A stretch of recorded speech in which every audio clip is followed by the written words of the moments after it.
Hello baby, Ram Ram सारिया ने गान और भाइया ने। और मैं गीता का 12वां अध्याय पढ़ूँ। पसंद आप लाइक शेयर सब्सक्राइब करियो। सो जो भी घर में वो मत सब दूर हो जाए। ध्यान से सुनियो।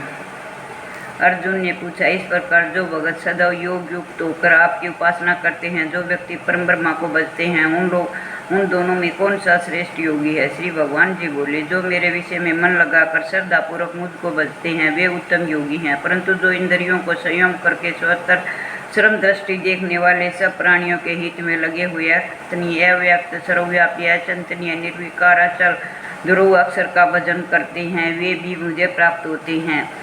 अव्यक्त में जिनको अचित आसक्त है वह कष्ट अधिक पाते हैं, क्योंकि अव्यक्त गति को प्राणी कष्ट से पाते हैं। पार्थ, जो प्राणी अपने सब कर्मों को अर्पण करके मेरी शरण में आकर अन्य भक्ति से मेरा ध्यान करते हुए पूजते हैं, उन शरण में आए भक्तों को मैं थोड़े समय में ही मृत्युयुक्त संसार से उद्धार कर देता हूँ। मुझ में भी मन रखो, मुझ में भी बुद्धि रखो, तुम मुझी में निवास करोगे, इसमें कुछ संदेह नहीं है धनंजय।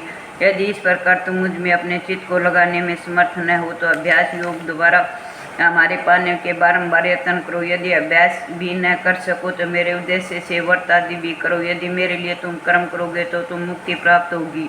यदि ऐसा भी न कर सको तो मन को रोककर अन्य भाव से मेरी शरण में आ जाओ और फल की आशा छोड़कर कर्म करो, क्योंकि अभ्यास से ज्ञान उत्तम है, ज्ञान से ध्यान श्रेष्ठ और ध्यान से कर्म के फल को त्यागना श्रेष्ठ है।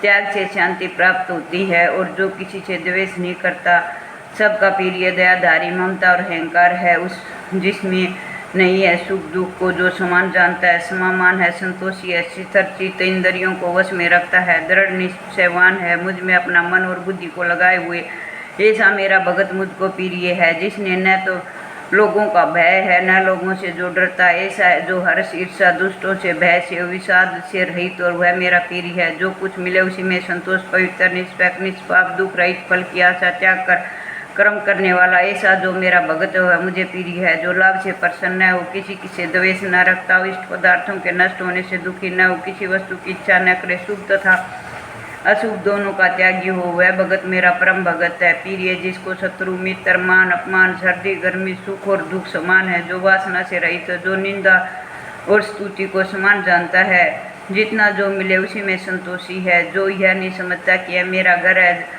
और ये मेहमान है और वह प्यारा है, वह मुझ में श्रद्धा करके मुझ में पान करे। इस अमृत के समान कल्याणकारक धर्म का आचरण मेरे उपदेश आदेशानुसार करते हैं, वह मुझको अत्यंत प्रिय हैं।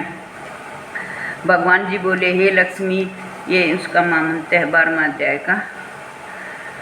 श्री भगवान जी बोले, हे लक्ष्मी, अब 12वें अध्याय का महामंत्र सुनो। दक्षिण देश में सुखानंद नाम का एक राजा रहता था। उसके राज्य में एक मंदिर में एक ब्राह्मण भगवान नारायण की सेवा किया करता था। एक दिन भगवान जी प्रसन्न हुए। श्री जी ने गरुड़ पर सवार होकर आए और कहा, तेरी क्या कामना है? ब्राह्मण गीता के 12वां अध्याय का पाठ करो, तब उद्धार होगा। तब उस विपर ने भगवान की स्तुति की और श्री नारायण जी ने विपर को कहा, हे पंडित, आज से इस नगरी का राज्य तुमको दिया है। इतना कहकर